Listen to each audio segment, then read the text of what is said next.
Social media के तो क्या कहने। सोशल मीडिया ने हर बुराई को आसान कर दिया है, हर बुराई को आसान कर दिया है। हर बुराई अब हमारे नौजवानों के हाथ में है, हर बुराई आज हमारे नौजवानों के जेब में है।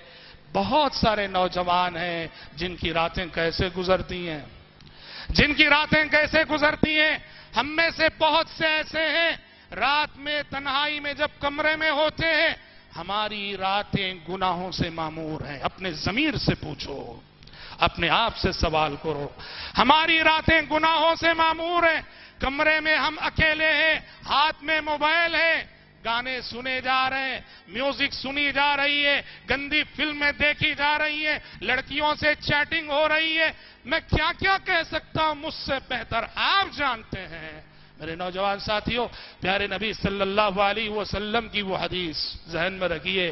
प्यारे नबी ने फरमाया, कल रोज़े क़ियामत कुछ लोग आएंगे और उनके पास तिहामा के पहाड़ जैसी नेकियां होंगी। तिहामा मुकाम का नाम है।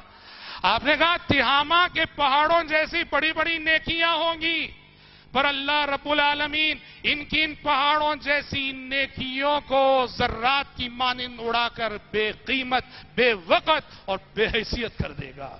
प्यारे नबी से सहाबा ने पूछा, सिफ़हुम लना या रसूल अल्लाह, अल्लाह के नबी इनके औसाफ बताइए, कौन लोग हैं जो नेकियां तो इतनी बड़ी लेकर आएंगे, इतनी बड़ी तादाद में लाएंगे, पर उनकी सारी नेकियां बर्बाद, उनके सारे अमाल बर्बाद। आपने फरमाया, हुम मिन इख्वानिकुम, वो तुम्हारे ही भाई हैं, और बसा औकात रातों में उठकर कुछ इबादत भी करते होंगे, लेकिन इनका मसला ये है, इनका जुर्म ये है, उलाइका कौमुन इज़ा खलौ बिमहारिमिल्लाहि इंतहकुहा, कि लोगों के सामने तो अपने तक़वे का मुजाहरा करते हैं, लोगों के सामने तो खुद को बड़ा दीनदार बनाए फिरते हैं, जब तन्हाइयों में जाते हैं तो अल्लाह तबारक व तआला की हुर्मतों को पामाल करते हैं, तन्हाइयों में छुप छुप कर गुनाह करते हैं। आज बताओ, इस मोबाइल की लानत की वजह से कितने गुनाह शब रोज इस मोबाइल से जो है